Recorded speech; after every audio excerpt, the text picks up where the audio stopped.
Oh my gosh, sorry, I hit the button. This is so frustrating, only having my phone to do these videos on. So anyway, I was going on about silkies. You can have silkies, but you know, what are they going to do? What is their purpose going to actually be in this sustainable scheme of things?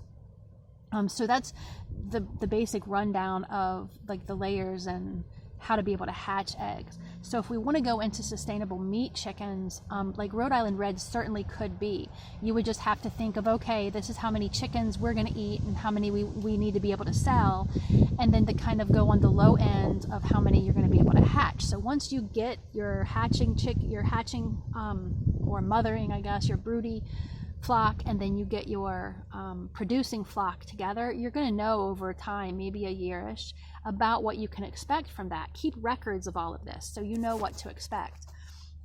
But with meat birds, there's not really a sustainable, that I've found, meat bird breed.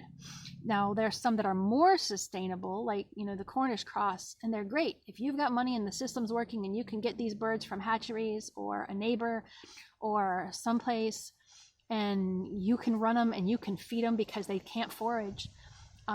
Start with them while you can, make some money while you can, but they won't be sustainable. They won't be. Then like the Freedom Rangers and some of the broilers that they're breeding now, similar thing. They're going to take a little longer. Some of them will forage a little bit better. You're still going to have to supplement. They're not really going to be sustainable. Your best bet for sustainable chickens is going to be a heritage dual purpose breed. Some of the older breeds like the Dorkings, Dominics, Hampshires, even Rhode Island Reds, certainly the non-industrial Leghorns. There's a lot of choices of these birds that are prolific layers and that are going to be good dual purpose breeds. But you want them to be both, because you're going to have one main flock, and if you let them start mixing, then you lose those traits. So that's the reason that I support heritage so much. We have so much mixing that goes on, and yeah, that's okay, but what do you have? Are you going to have good layers? You don't know. Are you going to have good meat birds? You don't know. Are they going to be good foragers?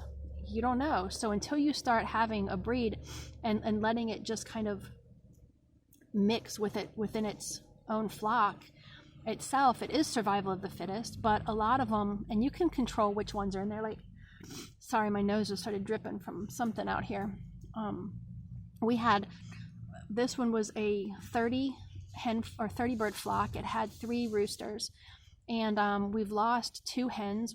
A hawk got one, and one got into the pig pen, and one of our pigs that we don't have any longer, she was mixed, took it, and one of the hens has ended up being a rooster. He's very small and he's like the lowest one of the pecking order, and he won't be able to breed with these. So he'll either be processed or given away, but you have to be able to control it too. So, sorry. Some of these birds and these animals that you just watch and you learn them, but think about sustainability when you're purchasing your flock and not vanity. And don't hate me for saying that. I'm trying to help you to be able to take care of your family and to have food for, you know, yourself, to be able to sustain yourself. And not, because when, you know, if worse things happen, like a lot of people are predicting, and I think we're definitely on the threshold, people aren't going to care if your eggs are pretty or if your chickens are pretty. They're not going to care about anything except getting food and feeding their families. And if you've got the food and you can protect your food and you know how to build it, and you can bring others in and say, hey, look, work out deals with people. We'll help you and we'll stay in supply. You help us protect it and you help us work on it, and we'll keep you going, because you're going to need a lot more people to protect it. The situation I'm here now, our first flock of meat birds we did, almost all of them got eaten and not sold. So it's,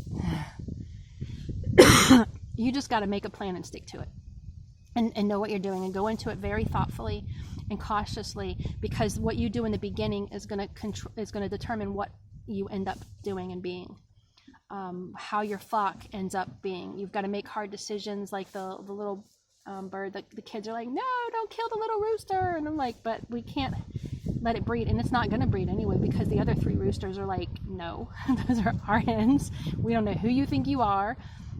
But you've got to be able to make hard decisions, and you've got to be able to keep your goal, which is sustainability, in mind from doing it. So I am working on a little plan, a little sheet to go through and help you figure this out, and it can be reproduced for other animals. There are different considerations for other animals like rabbits or quail, or if you want to start with like goats or sheep and cattle.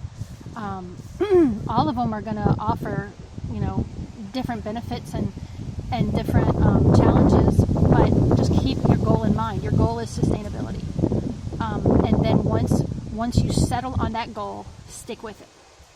Just stick with it. Stick to your guns and make backups. Like if you want to eat a couple of them, buy a couple extras up front. Don't start dipping into your breeding flock, and then figure out what you can reasonably start with and scale from there.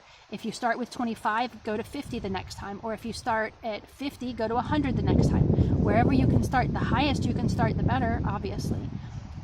But just stick to it and don't make allowances for anything else, because if you start eating your breeders and then you don't have enough replacement breeders, then you're in trouble. And that's what I want to help you be able to figure out. So that's all I have for now is Sustainable Chicken Rundown. Keep it simple. They need protection at night, they need water, and they need plenty of forage. So if you're in a place where they're not going to have a lot of forage, you're going to have to feed them and supplement that. And I recommend crickets. Crickets, worms are easy, roaches are easy. If you have a place that's wet and has a lot of bugs, go forage for your chickens. Sometimes just laying a big board down, wetting an area overnight and lay a wet board, lay it down, soak around it, and then let it sit there. And then the next morning you pick up the board and all the insects are drawn to that water. There's all kinds of ways that you can help your chickens forage and help supplement without running up to the feed store and buying tons of bags of feed, because that's not sustainable. Anyway, that's it. Feel free to ask any questions. Till next time, guys. Renegade Rancher.